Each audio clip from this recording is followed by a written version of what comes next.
Huge news with Kenny, 100 Thieves slash Elite Thieves legend. Been there since the creation of 100 Thieves back in BO4. I mean, they were obviously in BO3, but coming up again, and winning them world championships, winning them many championships, and him coming back after a bad stint in Optic. He expected huge things. Him teaming with Scrappy, BZ, Hydra.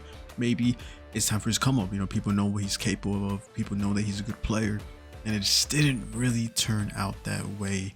Here, Elite Thieves tweeted out, "Thank you, Quavo. You have forever been, or Kenny, you'll forever be part of our history. We can't thank you enough for everything you've done with Elite Thieves. We're looking forward to seeing what you do next."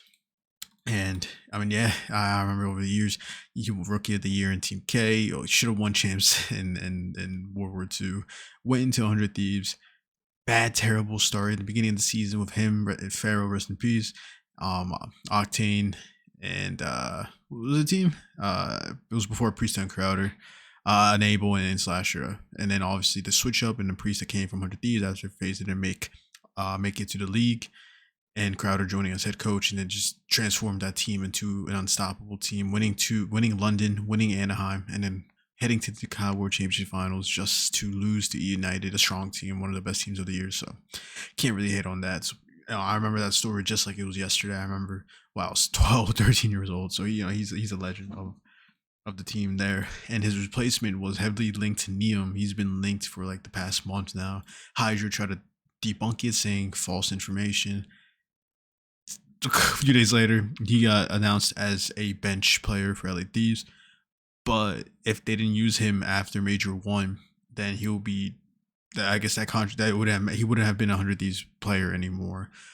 So that's what Method stated. And after that performance during Major 1, which didn't really suit 100 Thieves, here you can see they made it only through, elimination round 1, losing 3-0 to FaZe.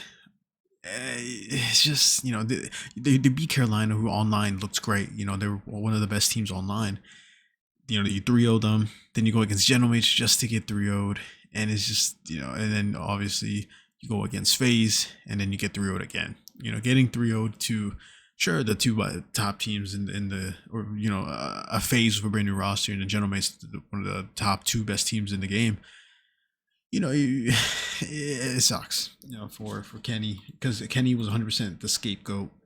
Kenny was 100% the guy to blame if anything goes wrong. He wasn't. Elite Thieves as a whole just didn't look good together. So yeah, dropping Nium, maybe it'll bring back change. Maybe it'll make 100 Thieves play better. But that defeat just really hurt them as a whole there. So with Nium, people know him. He's been playing in Huntsman. He used to play for Stallions. He's been a top name challengers this year. And heavily linked. He was rumored to FaZe. He was rumored to Thieves. Carolina, I think they were like this close to like signing him. But yeah, now he's in Thieves. They play in the same facility as Optic, so obviously it would have been good. Thieves and Optic play in the same facility, so it works out well because Huntsman is also based in Texas with Optic and the whole connection or whatever. So yeah, I mean, I'm excited for here. I think I deleted the tweet where I think it was Temp saying that he's a really kill horror type player, and maybe Thieves need something like that. So who knows what would happen. The league doesn't start until a week, I think, or 2 weeks, a little break, and then I think it's 6 weeks straight of pure CDL matches. So that's gonna be great. I'm tired of these long breaks after holidays, and the second the league comes out, boom, break after a major, boom, break. It's annoying. So 6 weeks of pure league is gonna be great there. So a huge pickup for Elite Thieves, and let's see how they do with the brand new roster, because it's gonna be hard. I don't see them dropping Hydra and Scrap after putting in so much money for them, and also bringing in a BZ, who's been a top player for years now, one of the best, and for me, one of the most underrated best players there is. I mean, obviously, BZ's one of the best players in the world in history, but I don't think he gets the respect as he deserves. But for Neil, for me, I think it's a great pickup for them.